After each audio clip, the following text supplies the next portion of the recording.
অনির্বাণের বিরুদ্ধে করা case withdraw করে নেওয়ার বিনিময়ে এবার অনির্বাণের কাছ থেকে মোটা টাকা আদায় করে নেওয়ার ছক আঁকলো কোয়েল। হ্যাঁ বন্ধুরা, ভিডিওতে লাইক দিয়ে দেখতে থাকুন। অনির্বাণ বাড়ি ফেরা মাত্রই যখন অফিসাররা অনির্বাণকে অ্যারেস্ট করে, ঠিক সেই মুহূর্তে অনির্বাণ বলতে থাকে যে কী কারণে আমাকে অ্যারেস্ট করালো, আমি তো সেটা বুঝতেই পারলাম না। তার আগে আপনারা কী করে আমার হাতে হ্যান্ডকাপ পড়ালেন বলুন তো, আপনাদের সাহস তো কম না। তখন অফিসার বলতে থাকে যে এই কারণটা না হয় আপনি থানায় গিয়ে জেনে নেবেন।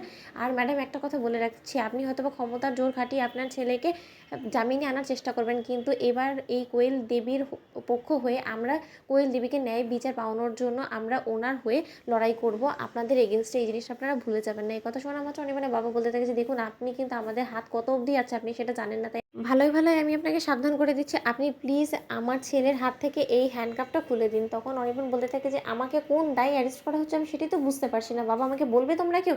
তখন কোয়েল বলতে থাকে যে আমি তোমাকে বলছি অনির্বাণ, তুমি এমন একটা অভিনয় করছো জানো তুমি ভাজা মাছটা উল্টে খেতে জানো না। কেন তুমি যখন একের পর এক মেয়ের সাথে পরক্রিয়া সম্পর্কে জড়িয়েছো তখন তোমার খেয়াল ছিল না তুমি আমার সাথে মিথ্যে প্রতিশ্রুতি দিয়ে আমাকে দিনের পর দিন ব্যবহার করেছো, আমার সাথে ঘনিষ্ঠ হওয়ার চেষ্টা করেছো শুধুমাত্র আমাকে এই প্রতিশ্রুতি দিয়ে যে তুমি আমাকে বিয়ে করবে, কিন্তু সেই প্রতিশ্রুতি তুমি রাখতে না পেরে তুমি আবারও নতুন এক মেয়ের প্রতি আকৃষ্ট হয়েছো। তাহলে সেটা কি অন্যায়ের মধ্যে পড়ে না? তাই তোমার এই অভিযোগের ভিত্তিতে আমি তোমাকে পুলিশের হাতে তুলে দেওয়ার ব্যবস্থা করেছি, তাতে আমার মনে হয় না যে আমি কোনো অন্যায় করেছি অনির্বাণ। তখন অনির্বাণ বলতে থাকে যে ও তার মানে কোয়েল দেবী আমার এগেনস্টে চার্জেস এনেছে এগুলোর। আচ্ছা কোয়েল, তুমি তোমার নোংরামোর কথাগুলো বলেছো পুলিশের কাছে, আর অফিসার আপনি কোন দায়ে আমাকে অ্যারেস্ট করছেন? এই দায়ে, তাই না?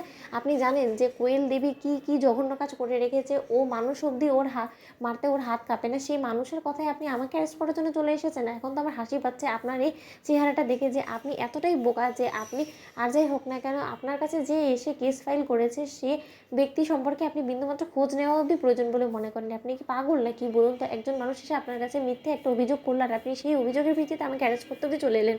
তখন কোয়েল বলতে থাকে যে অনির্বাণ তুমি আর যাই হোক না কেন এই যাত্রা কোনো মতে পার পাবেন এরকম করে পুলিশ অফিসারকে হুমকি দামকি দিয়ে, কারণ পুলিশ অফিসার কিন্তু আইনি ব্যবস্থা নিয়েই তোমার কাছে এখানে এসেছে।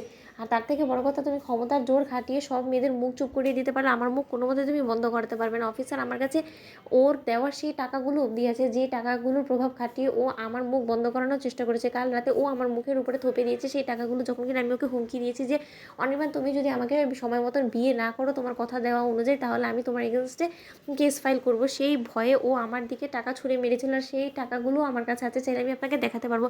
তাহলে আপনি আমাকে বলুন তো যে আমি কী ভুলটা বলেছি বা কী অন্যায়টাই বা আমি করেছি? অনির্বাণ তুমি আমাকে একবারও ভুল প্রমাণ করতে পারবে? তখন অনির্বাণ বলতে থাকে যে মা সেই পেন ড্রাইভটা একবার নিয়ে এসো তো, সেই পেন ড্রাইভে থাকা সকল ভিডিওটা দেখার পর আশা করি যে পুলিশ অফিসারের চোখটা খুলে যাবে। সেই পুলিশ অফিসার তখন বলতে থাকে যে দেখুন স্যার, আপনার যা প্রমাণ করে আপনি কোর্টে গিয়ে প্রমাণ করবেন, এখানে দাঁড়িয়ে আপনি কোনো কিছু প্রমাণ করলেও আমরা কোনো মতেই আপনাকে ছেড়ে দেবো না। তো বন্ধুরা, ভিডিওটি ভালো লাগলে লাইক এবং শেয়ার করে সাবস্ক্রাইব করতে ভুলো না।